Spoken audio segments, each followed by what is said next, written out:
Bonjour à tous, ici Carterus. Aujourd'hui une deuxième vidéo sur Might and Magic Duel of Champions. Donc une vidéo un peu plus poussée que la dernière fois. Donc cette fois-ci je me suis un peu plus intéressé aux mécaniques du jeu. J'ai joué le jeu tout simplement. Et je vais un peu le présenter avec vous, montrer il y a quoi, qu'est-ce qu'on peut faire et tout ça. Donc déjà... je pars du principe que vous avez vu la précédente vidéo, et si vous l'avez pas vue, je la mettrai en lien dans la description. Donc celle où je présentais, je regardais un peu les bases du jeu avec le gameplay, et on va directement aller voir dans le générateur de deck. Donc vous pouvez voir les différentes allocations. Au final, il y en a que 3 qui nous intéressent, celle pour jouer. Celle-là c'est pour les cartes et celle-là c'est pour la boutique, mais on reviendra à la boutique plus tard. Donc déjà à peu près les cartes. Vous avez pu voir un truc quand même au début. Je viens de commencer le jeu, j'ai déjà 604 cartes. Je crois que j'ai réussi à pousser vers 700 à un moment, mais je vous expliquerai pourquoi j'en ai moins actuellement. Et donc 604 cartes, c'est quand même pas dégueulasse du tout. Ce qui est aussi bien du fait que en début de jeu, il vous file pas mal de thunes. Et donc on peut quand même déjà commencer à s'acheter des boosters, s'offrir un peu des trucs et tout ça. Petit reproche d'ailleurs, tant qu'on est là, je trouve le menu pour les cartes assez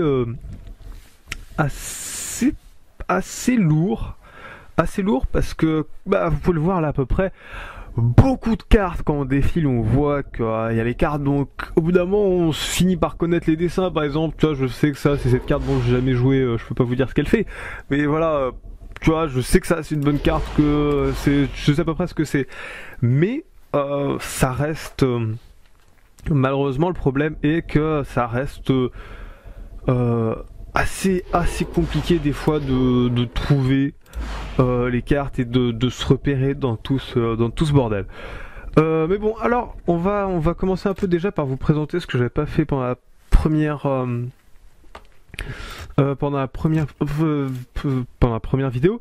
C'est les factions. Il y a 6 factions dans le jeu, c'est ça? Oui, 1, 2, 3, 4, 5, 6. 6 factions, donc chacune avec des stratégies et des supports différents.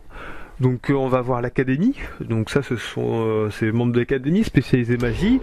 Ça c'est, j'oublie à chaque fois leur nom, ça c'est le Havre, voilà. Le Havre qui eux sont plutôt humains, petits groupes de gens, vachement défensifs en early avec un gros monde qui va se boost tout ça. Pour ceux qui jouent à Magic, c'est définition couleur blanche ou paladin pour les joueurs Hearthstone. Inferno, donc agressif, brûlant et tout ça. D'ailleurs, vous pouvez voir que j'ai 2 personnages Inferno. Je reviendrai d'ailleurs là-dessus sur les héros. On a, j'oublie comment ça s'appelle, la nécropole. Donc eux, c'est spécialisé ressuscité, mort-vivant et tout ça. Le bastion. Donc eux, ce sont le sauvage, hein, vraiment la partie wild, roots. C'est des mecs violents, souvent orques. Il y a beaucoup d'orques dedans ou des hommes animaux. Des hommes animaux. Et au final, ça c'est alors j'ai oublié leur nom. Comment que ça s'appelle déjà? C'est les sanctuaires, voilà. Donc eux c'est assez spécialisé, je trouve, à mon goût, placement. Il y a pas mal de trucs pour lock, déplacer les créatures, empêcher d'aller là où elles veulent. Donc justement on va venir à peu près au type de deck. Le jeu est assez complet, il y a énormément de cartes, vous avez pu le voir, hein. Et ce qui fait qu'on a énormément de variétés de choix. On peut jouer des decks aggro, on peut jouer des decks contrôle, on peut jouer des decks justement, comme je disais plutôt, placement. Donc ça c'est vraiment intéressant avec des cartes qui vont permettre de choisir où les créatures vont et ainsi faire des trades plutôt on va dire qualitatifs et ainsi de suite. Il y a un vrai jeu aussi sur cimetière, donc là je pense bien sûr à Nécropole, jeu sur cimetière, sur l'invocation, sur la combo. Vachement complet, je trouve, à ce niveau-là. C'est assez intéressant. Et justement, pour rajouter un peu plus le niveau stratégique, vous avez pu voir que pour certaines classes, notamment Inferno, je prends cet exemple, on peut voir qu'il y a différents héros. Et à chaque fois les héros, bah ils vont changer. On a les héros de base qui sont ceux-là qui sont plutôt bien. C'est pas juste 9 euros en plus et des animations différentes. C'est vraiment des gameplays et des axements différents. Parce que comme vous avez pu voir dans la démo, il y a trois types de cartes, on va dire, majeures, qui sont les créatures, bien sûr, donc elles qui vont souvent demander de la force. Des fois on peut avoir des créatures qui demandent de la magie ou du commandement, ainsi de suite, mais essentiellement de la force. Ensuite on a des sorts qui vont demander de la magie, exclusivement de la magie, et derrière on va voir aussi des fortunes, qui elles vont demander des fortunes évidemment. Et donc, en fonction de ça, et en fonction de votre héros, on va axer le jeu de manière différente.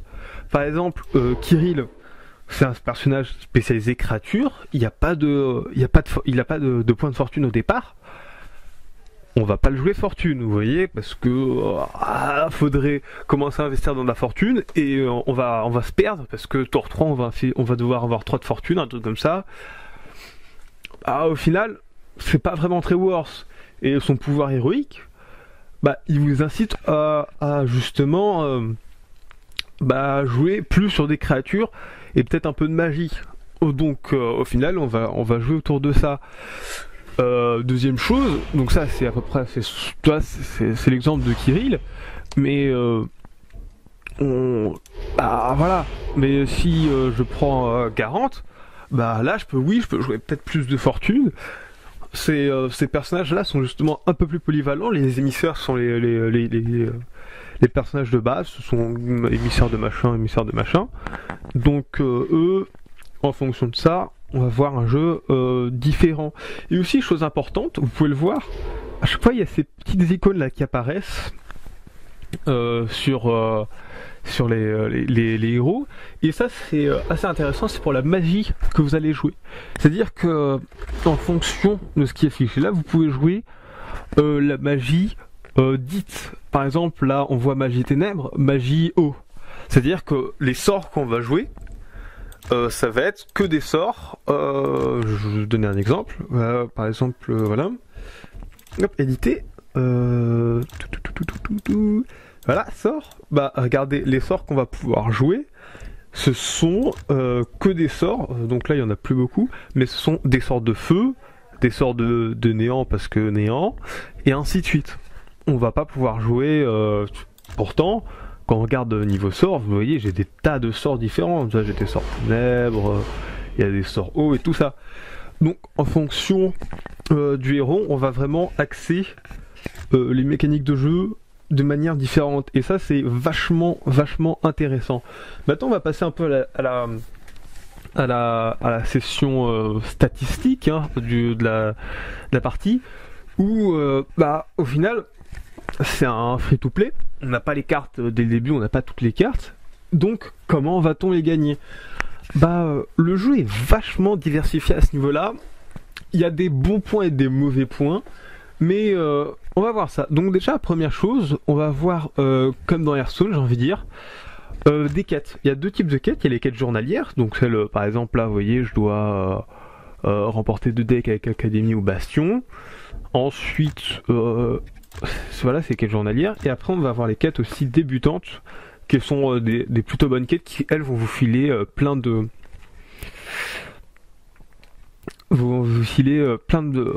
d'avantages différents en fonction pour bien débuter dans le jeu. Et ça, j'ai trouvé ça assez sympa. C'est qu'il y a pas mal de trucs pour les débutants. Quand tu commences en débutant dans le jeu, t'es pas aussi à la ramasse qu'on peut l'être justement sur des jeux tels que Hearthstone, parce qu'on a justement ce type de quête. On va voir aussi un truc qui est vraiment sympa. Là, je peux pas le vous montrer parce que je l'ai pas fait aujourd'hui, je l'ai déjà fait aujourd'hui. Mais tous les jours, on va voir des récompenses. Donc, ça veut dire que ça vous incite à au moins, même si vous jouez pas, venir vous connecter sur le jeu, récupérer. C'est pas beaucoup, c'est genre 10 gold. Je crois qu'au max c'est 1000 gold. Le premier paquet il a 15 000, mais au moins c'est toujours ça de gagner. Et on va gagner plein de choses avec derrière. Donc il y a ça. Il y a aussi un truc sympathique, c'est les boosts. Donc nous en file chaque semaine. C'est vachement intéressant dans le sens où ce sont les boosts, c'est pas juste des boosts sur le jour, genre oui bah t'as 7 jours pour farmer tout et n'importe quoi, et si t'as pas farmé, bah tu l'as dans le cul et t'as activé ton boost déjà, c'est trop tard. Non là c'est en fait les boosts, ils sont comptés sur les temps de jeu que vous faites. Donc si vous jouez pas beaucoup, bah vous avez vos boosts activés, vous faites une partie le lundi, le vendredi vous revenez, et vous refaites une autre partie, et il n'y a pas de malus à cela. Et ça c'est plutôt bien. Ensuite, pour gagner de l'argent en début de jeu, il va y avoir un autre truc vraiment sympa, c'est la campagne. La campagne, je l'ai presque faite en entier, je suis bloqué là parce que c'est super chaud, il y a vraiment une quête super chaude je trouve. Mais la campagne, ça fait que au final, c'est plein de missions, donc je vous les montre, hein, où on va devoir affronter des héros avec un scénario, donc il y a vraiment du lore, il y a énormément de lore sur Might and Magic. Je vous avouerai que vous voyez, ça c'est la définition de la quête de base. Et après, chaque truc, il y a une quête. Il y a une explication avec une histoire et tout ça. J'ai pas tout lu, mais il y a de quoi lire si vous voulez, hein, c'est plutôt bien. Et en plus de la mission sympa, il y a aussi un deuxième truc qui va se débloquer, c'est le casse-tête. C'est aussi une campagne, sauf que là en fait on va voir un deck préconstruit à chaque fois. Et des défis en fonction du deck. C'est-à-dire qu'on va voir... c'est comment gagner de manière en faisant du pur remue-ménage. Hein. C'est vraiment ça, c'est remue-ménage, comment on va pouvoir se débrouiller pour avoir tout ça. Donc ça c'est à peu près les premières façons d'avoir de l'argent, on va dire. Ensuite il y a une deuxième chose qu'on va voir, c'est que vous avez pu voir là au-dessus, il y a ces deux icônes. Donc déjà on va parler de celle-là, les sauts. Alors les sauts en fait c'est, on va aller dans la boutique voir ce que c'est. C'est un nouveau système, c'est un deuxième système pour gagner de l'argent. C'est-à-dire qu'il y a le premier système où avec des gold, on peut acheter des boosters avec des gold. Mais le truc c'est qu'à acheter des boosters avec des gold en fait, bon bah voilà.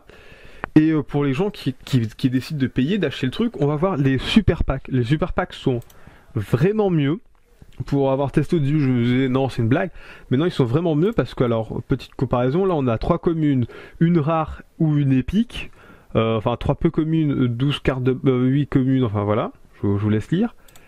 Et là, pour le même truc, on va voir 6 communes, donc beaucoup moins de communes, 4 peu communes, 2 rares, des jokers, ça je vais expliquer à peu près après, et 3 cartes premium, donc c'est-à-dire 3 cartes foil ou golden pour ceux pour les amateurs de Hearthstone.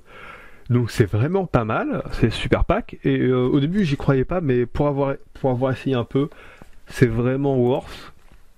Et deuxième chose, c'est les grosses boîtes, donc pour les joueurs de TCG papier, ils doivent connaître à peu près, c'est les grosses boîtes où tu ouvres plein de boosters, et tu craques ta folie parce que l'extension vient de sortir. Donc bien sûr, les sauts, c'est une monnaie payante, c'est-à-dire qu'on peut les avoir en payant, mais on peut aussi les gagner via les quêtes et tout ça. Il y a des quêtes qui nous permettent de gagner, c'est plutôt bien. Donc ouais, c'est vraiment assez intéressant. Et chose que j'avais pas précisé, c'est qu'il y a plusieurs types de jeux. Il y a un format draft, donc pour l'arène et tout ça, bref. Et aussi un format standard, donc ce sont les dernières extensions plus les sets de base, donc ce sont tous ces boosters, là je vous les montre. Et aussi un set Legacy, donc héritage, qui lui est plus cher, et aussi c'est un autre format au final. Et donc c'est plus pour les papis qui sont là depuis plus longtemps, mais rien ne vous empêche vous quand même faut investir de l'argent, ça se voit, hein. Mais si le jeu vous plaît, vous pouvez essayer bien sûr le format Legacy et voir à peu près les cartes. C'était aussi le format Legacy a été aussi créé, je crois, pour nerfer certains decks qui étaient vraiment trop puissants, notamment un mec au baston chez Pirate que je trouvais vachement fort. Mais bref, il y a aussi des decks préconstruits, donc ça c'est vraiment bien. Donc je n'ai jamais essayé de deck préconstruit, je dois vous l'avouer, mais ça a l'air pas dégueulasse. Alors, ça doit sûrement l'être, pas dégueulasse, et c'est plutôt bien. Et il y a aussi les consommables, donc les boosts, et aussi, ça je voulais pas montrer parce que je l'ai pas débloqué encore, ce sont les tournois. Les tournois je crois qu'ils se débloquent à partir du niveau 10, je n'y suis pas encore. Et donc Les tournois, eux, c'est un format, vous voyez ces petits coupons là, on en a un par semaine, donc on peut faire au moins un tournoi par semaine, et ça va être un tournoi suisse, c'est-à-dire en 8 joueurs, à peu près pour les joueurs de TCG qui font des tournois locaux dans leur magasin voisin. C'est à peu près le même système, donc 8 joueurs, on fait ceux qui gagnent et tout ça, ils montent, et à la fin on peut avoir un super booster, je crois, ce qui est plutôt pas mal. Et je trouve ça vachement bien pour tu vois, d'avoir un vrai système de tournoi et donc pouvoir s'intéresser à des tournois, ainsi de suite. Je pense que j'ai quand même pas mal présenté le jeu. Vous savez quoi, je vais ouvrir... ah non, j'ai oublié deux choses. Vous allez voir une chose, vous allez rapidement le constater quand vous allez commencer à jouer, vous allez gagner les decks préconstruits de base, etc. Et vous allez avoir énormément de doublons, de cartes en double ou en x2, en x3. Et vous allez vous dire, c'est con, moi j'ai même réussi à avoir des cartes en x15. Et ces cartes, vous pouvez rien en faire, elles sont bloquées dans votre collection. Elles sont pas bloquées dans votre collection, faudra attendre le niveau 3-4 pour débloquer la fosse infernale. La fosse infernale, elle va vous permettre tout simplement de vendre les cartes qui ne vous servent pas, dont vous n'avez aucune utilité, et de regagner de l'argent dessus. Donc c'est à dire que même si vous achetez des boosters, vous n'achetez pas forcément des boosters à perte, donc vous allez pouvoir revendre ces cartes et aussi gagner des cartes en promotion en foil, comme notamment là cette magnifique téléportation, et donc ainsi gagner c'est vraiment vachement worth d'aller chercher comme ça, ouvrir des boosters, même si les boosters ne vous servent pas, on peut avoir un gain pour ces boosters. Il va y avoir une deuxième chose, attendez, je vais essayer de voir si je peux vous la montrer là. Voilà, on va bourrer, il n'y a pas des... Ah oui, attends, je prends les héros. Voilà. Vous voyez là, il y a cette icône là qui vient d'apparaître. Hop, tout effacé. Il y a cette icône qui vient d'apparaître. Et cette icône, en fait, c'est pour un deuxième truc, c'est l'hôtel des vœux. C'est, pour faire simple, il n'y a pas de système de trade dans le jeu, mais il y a un système de craft des cartes. Et donc... ce système-là, ça va permettre de crafter les cartes dont vous avez besoin. Et ainsi, si vous n'avez pas de chance dans vos boosters, vous pouvez toujours ainsi vous gagner des cartes en faisant des vœux. Donc vous voyez, il y a des cartes comme ça. On peut avoir grosso modo toutes les cartes. Regardez, toute la collection. On voit qu'il y a quand même pas mal de cartes dans le jeu, il y a pas mal de choses et tout ça. Oh tiens, vachement beau celui-là. Bref, pas mal de choses, on peut vraiment faire plein de trucs. Donc je pense que là je vous ai tout présenté, je crois, oui. J'ai fait une petite ouverture de booster parce que je m'étais économisé et puis c'est toujours sympa de faire une petite ouverture de booster. Et ensuite on va pouvoir aller, on va faire un petit duel. Avant tout, je voudrais d'abord expliquer une chose, c'est que vous voyez, quand vous ouvrez un booster, il y a des cartes qui sont en surbrillance jaune, comme ça. Ça, c'est pour désigner les cartes que vous n'avez pas déjà. Je trouve que c'est un truc pas con du tout, mais c'est vraiment bien. C'est donc les nouvelles cartes, celles que vous droppez à nouveau, enfin, de manière nouvelle. Oh, c'est vachement intéressant cette carte. Ensuite, je me fais cette remarque, mais là, vous voyez pouvoir, il y a une sorte de truc pour défiler. En fait, il est totalement faux. On peut rien faire avec, il sert pas. Je sais pas ce qu'il a foutu là d'ailleurs, je voulais voir cette carte, c'est quoi chaque fois que l'adversaire sont occupés, un point de dégâts. D'accord, ok. Dommage, il n'y a pas vraiment grand chose qui m'intéresse dans ce booster, mais bon. On va voir le deuxième booster. Donc peut-être aller un héros. Non, c'est pas grave, un booster tout con. Repositionner la créature alliée ciblée, la créature ciblée, pas mal. Vague spirituelle, prêtre dévot, poison. Alors ça c'est ces cartes, je ne sais pas à quoi elles servent les molosses. J'en ai plein. J'en ai avoir pas mal qui se baladent, mais je sais toujours pas. Un orc, ça c'est bien. On s'en fout. Hôtel. Oh. Jamais je ne remplirai les prérequis, mais ça c'est swaggy, c'est swaggy.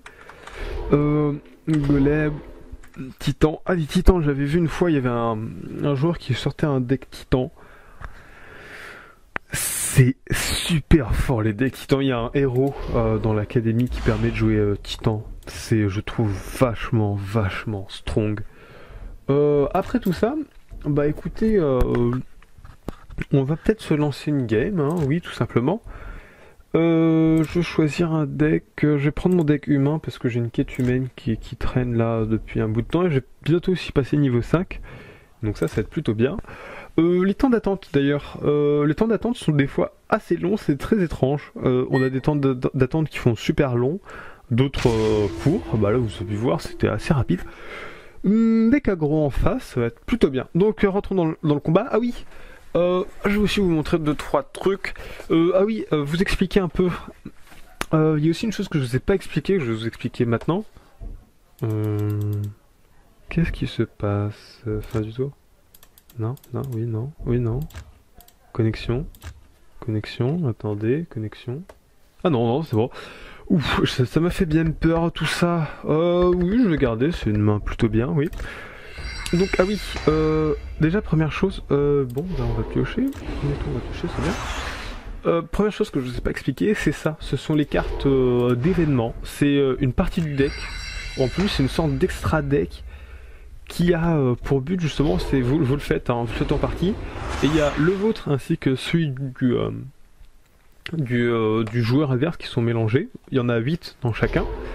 Et vous allez justement dans ces trucs gagner des petits avantages, une sorte d'extra deck vraiment sympa. Ça permet d'avoir 2-3 bonus, on va dire, dans la game. Attendez, je regarde. Ouais, j'ai pas mal de mêlées. On va le déployer en vol. On va le mettre là, ça a peu d'importance. Et donc ça va vous permettre en fait de jouer encore plus avec votre deck. C'est vraiment sympa. C'est pas vraiment... oui, c'est une sorte d'extra deck. Ouais, c'est un extra deck. C'est pas le side, mais c'est un extra deck comme celui qui permet d'invoquer des créatures fusion sur Yu-Gi-Oh! Donc oui, ça commence assez calmement. Donc le principe de mon deck, pour faire court, c'est un deck humain. C'est pas le plus intéressant. Ah oui, chose que je vais vous montrer. Le joueur 2 a 7 cartes en plus dans sa main, qui est vraiment bien. C'est l'équivalent de la pièce sur Hearthstone, sauf que là, vous pouvez voir, on peut soit piocher une carte, soit gagner un, soit infliger un point de dégâts. Et il me met... Quoi? Mais il est trop con. Il est con. Alors en fait, je vous explique un peu, c'est que cette carte, elle peut attaquer une créature qui n'est pas sur sa lane. Donc ça s'appelle un nouveau joueur. Bon bah on va en profiter calmement, on va dire.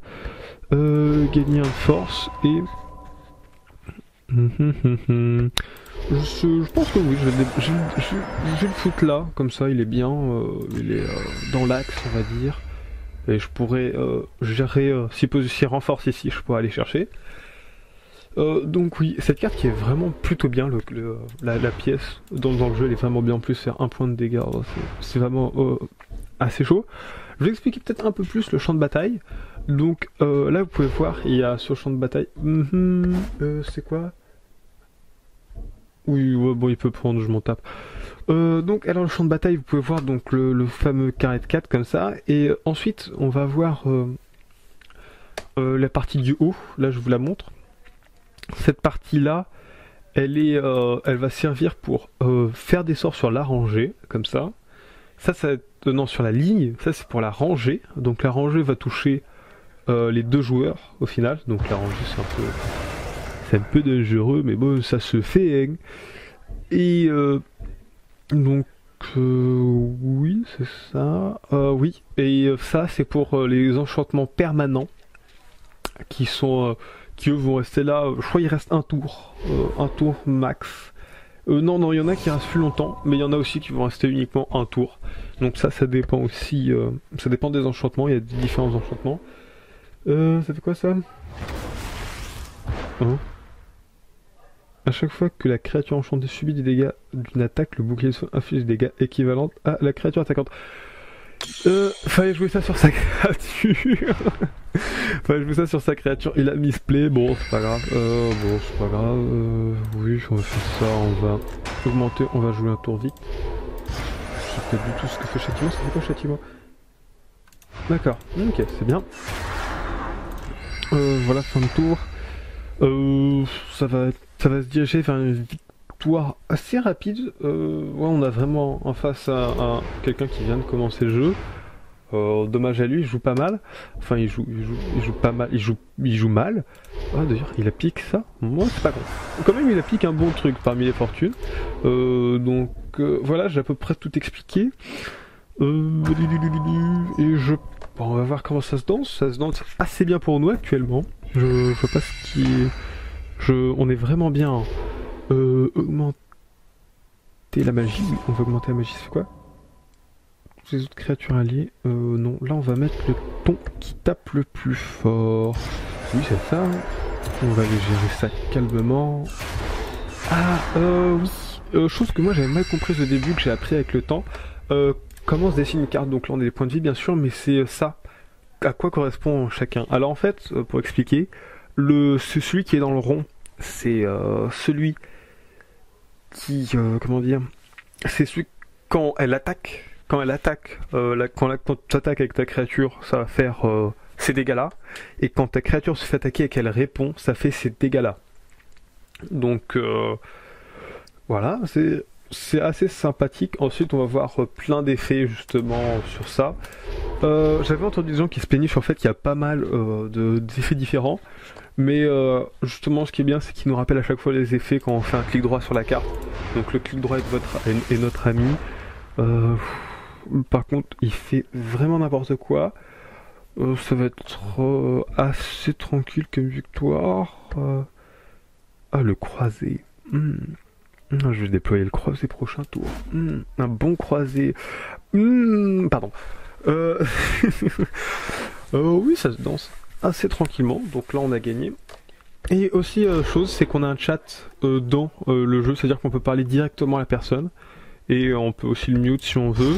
On peut bien sûr ajouter plein d'amis. Donc ça c'est aussi une quête d'à rajouter plein d'amis dans le truc. Les notifications, les aides, les données, c'est gratuit. Les notifications sont assez intéressantes pour savoir à peu près tout. Il y a vraiment tout. Bon bah on va aller rampage quelques tronches. Calmement. Hop.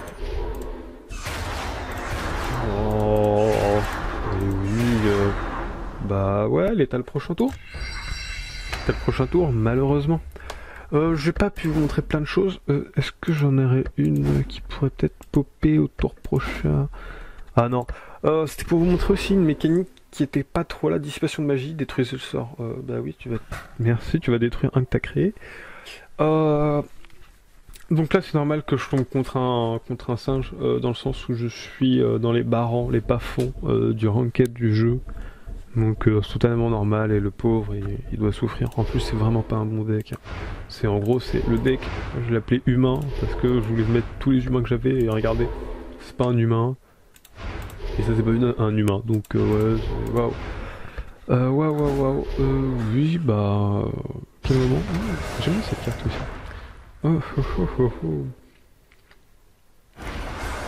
Ouais. C'est chiant parce que c'est pas vraiment représentatif d'une partie endiablée dans le jeu.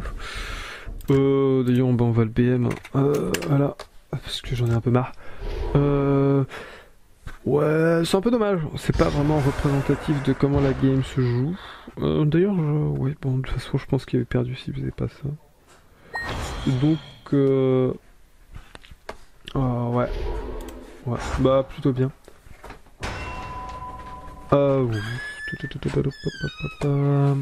Il y a rien à faire. C'est horrible quand il y a rien à faire comme ça.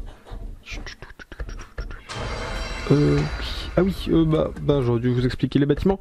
En fait, il y a un troisième type de carte, on va essayer d'en piocher une. Non, il n'y a pas. Là, j'ai pas. C'est en fait le dernier type de carte, c'est les bâtiments. Les bâtiments, ils vont se mettre sous une créature, en fait. Et non, on n'en a toujours pas. Oui. Et ils vont avoir justement, bah tu on va développer un peu les bordifaux là. Voilà, et elles vont se mettre sous les créatures, elles vont donner un avantage aux créatures qui sont sous le truc. Il y a vraiment des très bons bâtiments. Notamment en nécropole, il y a un bâtiment qui est très fort, qui fait revive tout le monde. Je trouve ça obscène. Obscène, c'est vraiment, pour le coup, c'est trop fort. Et voilà. Bon. Bon. Je comprends pas ce que cet homme dit. C'est chiant. Bon, petit cut avant. On va attendre la fin. On va accélérer peut-être tout cette partie là. Allez. Ah, c'est quoi ça? Ah bah voilà, un bâtiment, finalement un bâtiment. Ajoutez qu'une créature non unique sur le Havre meurt. Bah voilà, meurt, placez-la au sommet de la bibliothèque de son propriétaire. Donc par exemple, on va la jouer là. Et vous voyez, elle s'intercale au-dessus, là où les spells ongoing s'intercalent là. Et on va gagner. Comme ça, voilà. Donc victoire très simple. C'était dommage. Dommage. Et voilà. Waouh, niveau sup, 2000 gold. What? Ça c'est bien ça c'est bien. Bah écoutez, mais c'est tout cet argent. Bah en fait on va profiter du fait que actuellement c'est les soldes de Noël, donc il y a un bonus dans les soldes de Noël là. Vous voyez, il est écrit là pour avoir profité des soldes de Noël. Donc je vais essayer de poster cette vidéo assez vite avant que les soldes partent.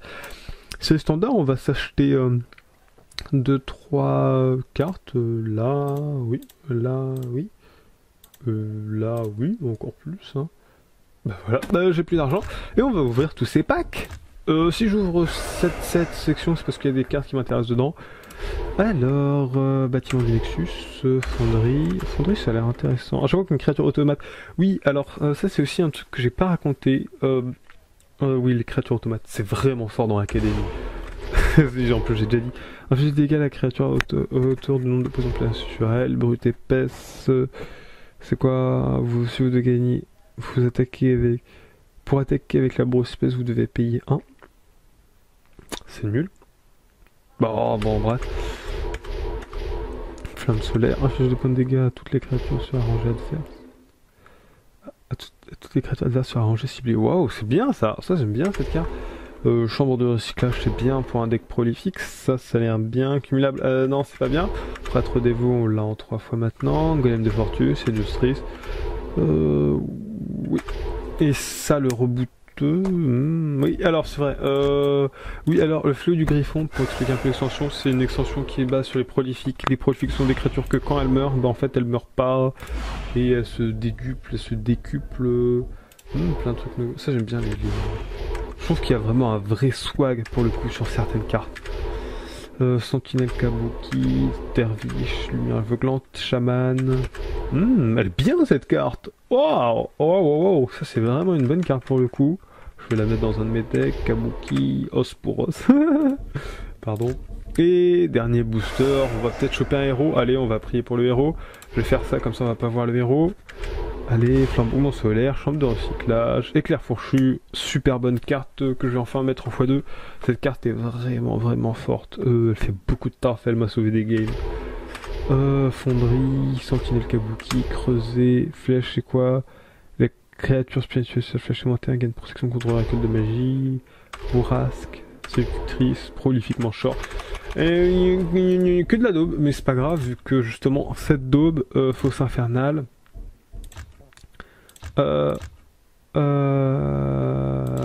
Justement quantité, voilà, à l'envers, ouais, vous voyez, par exemple cette carte, allez, on va tenter 5% pour la voir. Non. D'ailleurs j'ai jamais réussi à avoir de poussi en mode RNG, j'ai 30%, non, j'ai toujours dû attendre 100% pour avoir une carte. Bon bah c'est à peu près tout pour clôture cette vidéo, je pense. Je sais pas combien de temps je suis de vidéo. 30... Ouais, je suis à une 34 minutes, je dirais, facile. Ouais, c'est déjà pas mal. Je peux toujours pas accéder à ça. Quoi? Attends, d'ailleurs. Remporter 2 duels avec un deck de l'académie ou du bastion. Ah merde, ah c'était pas les bons, ah c'était pas les bons. Putain, quel con. Bon, c'est pas grave, c'est pas grave. Bah écoutez, on va, on va, on va se quitter là, je pense, parce que j'ai pas grand chose de plus à rajouter. Classement, non, ça c'est les classements sans tape. Ah oui, là, on peut modifier ah oui, ça j'ai pas montré. Mais comme vous pouvez voir, il y a plein d'autres cartes payantes, bien sûr. Donc après, alors ça c'est, oui. Alors les autres cartes, on peut les avoir comme ça pour un temps soit peu. Ou sinon, on peut les débloquer en permanent. Je vois pas l'intérêt de les avoir un temps soit peu. Je préfère les avoir en permanent. Mais bon, bah bon. Écoutez, il y en a que ça plaît, moi j'en ai rien à foutre. Je pense que c'est une perte d'argent. C'est une perte d'argent. Mais voilà. Bah c'est tout pour aujourd'hui. On va se laisser sur, vous voyez, ces magnifiques stats. Ces magnifiques stats, je dois duel gagné, 20, duel joué, pourcentage de victoire, 60% de pourcentage de victoire. Les gars, c'est pas mal. Mais c'est pas mal, faut savoir que je suis vachement exigeant. Il y a beaucoup de gens qui font du 50-55, tu vois, du 5. Ouais, c'est très tendu. Et vous pouvez voir qu'on peut ici changer la bannière. Voilà. Donc c'était tout pour cette vidéo sur Might and Magic. Mon avis final dessus, j'adore. En fait, c'est Might and Magic, c'est le jeu que je fantasmais de créer en tant que fan de jeux de cartes. C'était le jeu de cartes que je voulais faire.